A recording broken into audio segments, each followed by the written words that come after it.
Hi, welcome to VNN. We have with us today Ramya Amuthan, a 28-year-old Torontonian living with inherited retinal disease. She is legally blind but has an incredible outlook on life. She works in the broadcast industry in Toronto and is also an active member of the city's South Asian community. And of course, we all know now September is Inherited Retinal Disease Awareness Month. Welcome to VNN, Ramya. Thank you, Bala. Thanks for having me. Uh, yeah, you said you work with Accessible Media Incorporated, is it? Yes, And that's right. what sort of work you do there? So at AMI, I am part of the live afternoon show that's currently called Kelly and Company.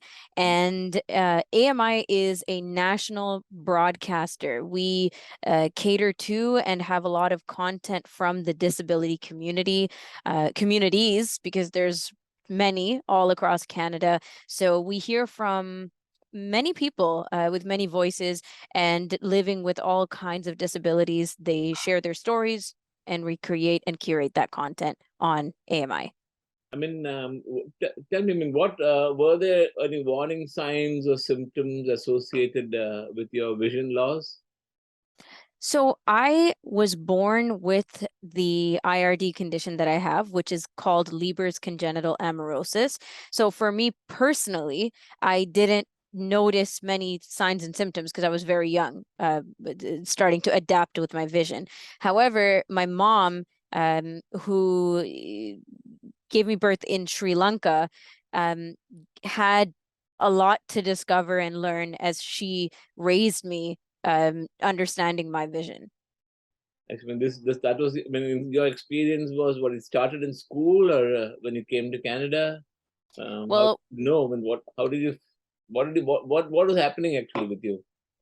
so when I was young, my mother started to notice that I was looking at lights a lot. So my eyes would always drift to lights and to bright areas.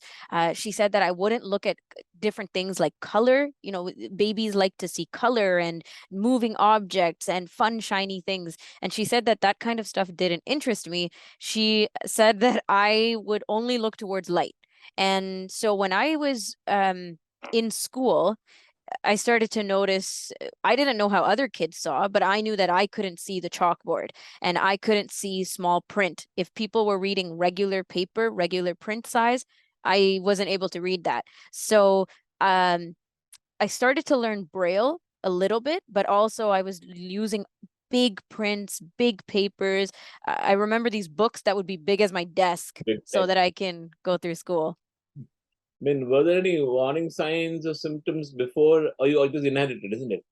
hmm Because it's inherited and because I experienced my vision um, kind of stable from the beginning. It's stable meaning it didn't really change in the beginning years. And for most of my life, my vision has been the same as I knew it as a kid. Um, but it's more about the symptoms and the signs to understand your vision is different from other people's, right? So walking around, having to learn how to use my white cane, my mother raising me as a kid with visual impairment felt very different for her and for me and for my family than it did for most people that I grew up with. When did you or your family know anything about this disease? I mean, before you were diagnosed, or I mean, when did No. they come to know about this? So in my family, we weren't aware of anything like this because nobody else in my extended family had a visual impairment or knew anything about this disease, or the fact that, you know, eye conditions can be genetic.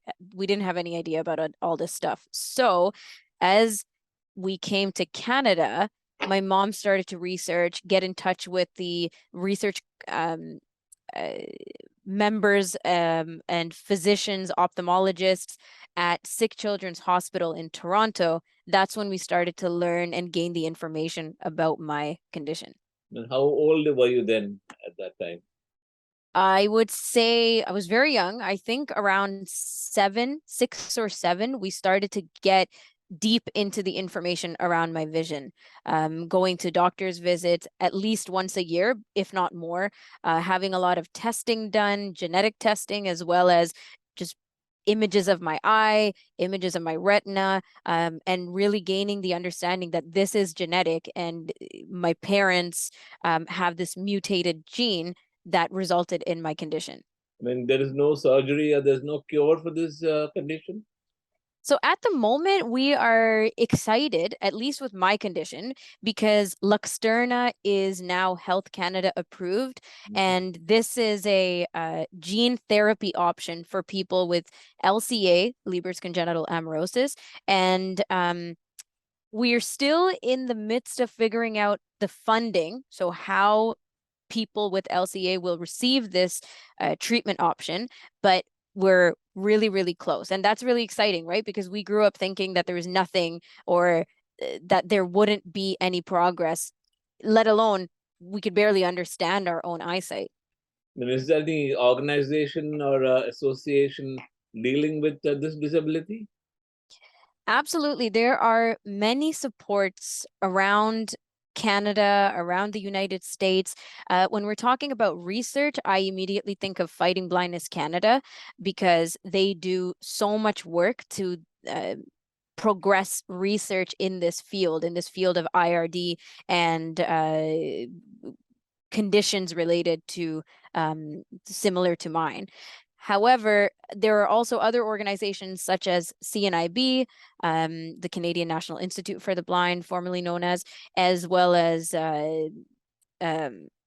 CCB, the Canadian Council of the Blind. These are just community-based organizations and initiatives that help people with vision loss or who experience blindness or low vision come together, get supported, and find out information, because we all need communities, right? Right. This, what about, does it affect your work in any way? Yeah, I would say it does. I mean, when you have differences that are atypical to um, the norm, the quote norm, which is able-bodied people, you do notice a lot of what's different about you versus somebody else. So at work, I use a screen reader technology, which reads print in my ears, so reads things on my computer screen to me. I also use other adaptive technologies like Zoom and high contrast. I basically use the computer, but all these different features and adaptive technology through my computer to work. I mean, you don't need any glasses, any such devices. Eh? At the moment, glasses could probably make some difference, but not enough for my personal situation. I use stronger adaptive technology like CCTVs, the accessibility features that I mentioned on my computer. I also use a white cane to travel. That must be quite difficult, isn't it? Traveling? Well, I've traveled my entire life. To be honest, I'm a very adventurous person. I love to explore, get into a lot of trouble. So, so That's I mean, but yeah. what about the social interaction? I mean, does it come in the way of interacting with people, making friends? I mean, both during your childhood days in school and now at work. This is a really good question. And for me personally, yes, it has been difficult over the years. First of all, I am an introverted person when I'm not socializing, but at school, it was hard for me to make friends just because of everything that I've said up to this point. It was a uh, something to get used to having being different from everybody else, and every day we're kind of working on that. But I do have good friends, great friends. I work on my social skills all the time because when you're in new situations you have to keep readapting and relearning. I mean, this it's better in Canada, isn't it? You have so many facilities, but don't exist in Sri Lanka, isn't it? Absolutely. I'm so privileged and blessed and thankful that we came to Canada and that I'm able to have the journey that I have. And I'm trying to understand that and give back to the community as much as possible because I totally agree with you. When you live in a different country, the circumstances are absolutely not like ours here. Even the I visited the blind school in Sri Lanka called Kaidari, and people there were developing skills, yes, absolutely, and getting to know technology, but some of them couldn't even use a white cane because they didn't have access to this kind of material. And here, if you're a client of the CNIB, you can get a white cane annually if you wanted to. So it's very, very different, and sometimes really hard to digest that we live such different lives. I mean, I understand that you are encouraging at risk Canadians to get genetically tested, isn't it, for this condition? Yes, because from my own experience, it was very helpful to get genetically tested. As I mentioned, we were living not knowing what my eye condition was, why I had it, where it came from, the roles that my parents played in a genetic condition. We had no clue about any of this stuff. So when we went through the process of getting genetically tested, and being encouraged to do so. On the other side of it now, we have so much information, Bala. We have the information of what my eye condition is, the diagnosis. We know exactly where it came from. We know about my mother and father and brothers being carriers of the gene, and the percentage of this being passed down if I have a child. So there are a lot of good information. Sometimes it can be scary, I understand that, but it's good to know, because then you're aware. And so, what are you working through an organization to contact people or to help people in this regard? I just support in any way that I can, but if people have more questions or they want to learn more information about genetic testing, right now, where I would point people to go to is Fighting Blindness Canada's website. So if you Google Fighting Blindness Canada, you can find out more information there. And of course, right now, it being IRD Awareness Month, they have a lot of wonderful initiatives happening as well. I mean, do you have a large network of family and friends in Canada to support you in every way? I do. I'm very blessed. I have my family is super supportive. My friends are very supportive. I also have other friends who have the same condition that I do. One of my best friends, she has my eye condition as well. So we keep each other posted, we encourage each other, and like I said, we spread the work of supporting the communities. I mean, you must be having some Facebook and social media groups as well. I am on social media. You can find me on Twitter and Instagram at the moment, by putting in the handle All Rams, ALLRAMZ, and that's where you can ALL, find me. what is that again? ALL? ALLRAMZ. That's on Twitter. On Twitter and on Instagram, it's the same thing, but with a period. ALL period Right. RAMZ. And I mean, what do you find is the biggest sort of a misunderstanding or I mean, a stereotype surrounding vision loss in our community? The stereotype, I think, um, can be related to how people function as people with disabilities. So in my community, I feel like there's a lot of um sadness affiliated with disability. You feel sorry for people who have disabilities. You feel remorse for people who have disabilities. And I think that perspective is changing a lot because I myself, being a fairly young person and knowing a lot of other South Asians with disabilities who live very fulfilled lives and who like to keep raising the spirits of people with disabilities, and to keep pushing this message that people with disabilities have so much to contribute in society, and that's really how I feel that we tackle the stigma that comes with I think people disability. don't know much about this. I have not heard about this particular condition of Right. inherited retinal disease and blindness, of course. But there are quite a lot of people in Canada with the same condition. Eh? Yes, if not my condition, in the family of LCA or other IRD, that you might be aware of, that others are aware of, is called RP, retinitis pigmentosa. These two families of inherited retinal disease are not common, obviously not common, but they are there. There are many people living with LCA and RP in Canada, in the United States. So it is quite a big deal. And you're right, not a lot of people know about it. What does LCA means? Leber's congenital amaurosis. What you can, and the other one was you mentioned was what? Retinitis pigmentosa, RP. What happens there? I mean, Well, I have some same symptoms.